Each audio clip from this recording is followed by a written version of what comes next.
दोस्तों, जब युधिष्ठिर को कर्ण के रहस्य का पता चला तो उन्हें कैसा लगा था? फिर कर्ण का अंतिम संस्कार किसने किया? उसकी पत्नियों का क्या हुआ? चलिए इन सब प्रश्नों के उत्तर को जानते हैं।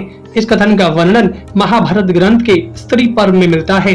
दोस्तों, जब महाभारत युद्ध में मरे हुए सैनिकों के मृत शरीरों का दाह संस्कार हो गया, तब सभी वीर पत्नियां अपने पुत्र और पतियों को जलांजलि देने के लिए गंगा जी के तट पर गईं। जिस समय वे वीर पत्नियां जल दान कर रही थीं, उस समय शोकाकुल कुंती ने रोते रोते यकायक धीमे स्वर में कहा, पुत्रों, जिसे अर्जुन ने संग्राम में परास्त किया है, जिसे तुम राधा की कोख से उत्पन्न हुआ सूत पुत्र मानते हो और जो कवच एवं कुंडल धारण किए था, वह सूर्य के समान तेजस्वी कर्ण तुम्हारा बड़ा भाई था। वह भगवान सूर्य के द्वारा मेरे उदर से उत्पन्न हुआ था।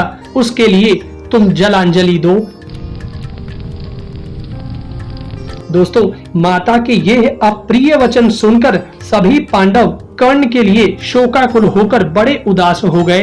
फिर राजा युधिष्ठिर ने माता से पूछा, माता जी, देवपुत्र होकर भी किस प्रकार कर्ण ने आपके गर्भ से जन्म लिया था? जैसे कोई आग को कपड़े से ढांप ले, उसी प्रकार आपने इस बात को अब तक कैसे छिपा रखा था? इस रहस्य को छिपा कर तो आपने हमारा सत्यानाश ही कर दिया।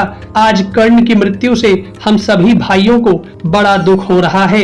अभिमन्यु, द्रौपदी के पुत्र, पांचाल वीर और कौरवों के मारे जाने से मुझे जितना दुख है, उससे 100 गुना कर्ण की मृत्यु से हो रहा है। अब तो मुझे कर्ण का ही शोक है।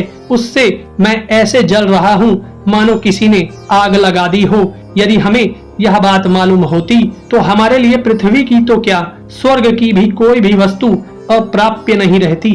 फिर तो यह कुरुकुल का उच्छेद करने वाला भीषण संहार भी ना होता। इस प्रकार तरह तरह से अत्यंत विलाप करके धर्मराज युधिष्ठिर ने रोते रोते कर्ण को जलांजलि दी।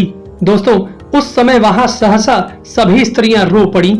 इसके बाद कुरुराज युधिष्ठिर ने भ्रातृ प्रेमवश कर्ण की सब स्त्रियों को वहां बुलवाया और उनको साथ लेकर शास्त्र विधि से कर्ण का प्रेत कर्म किया। फिर वे कहने लगे, मैं बड़ा पापी हूँ। मैंने ना जानने के कारण ही अपने बड़े भाई का वध करा दिया। अतः उनकी पत्नियों के हृदय में मेरे प्रति कोई छिपा हुआ द्वेष हो तो वह दूर हो जाना चाहिए। ऐसा कहकर वे विकल चित्त से गंगा जी से बाहर निकले और अपने सब भाइयों के सहित तट पर आ गए। अपने समस्त सुहृदों को जलांजलि देने के पश्चात पांडव, विदुर, धृतराष्ट्र तथा भरत वंश की संपूर्ण स्त्रियां आत्मशुद्धि के लिए 1 मास तक नगर के बाहर गंगा तट पर निवास करती रहीं।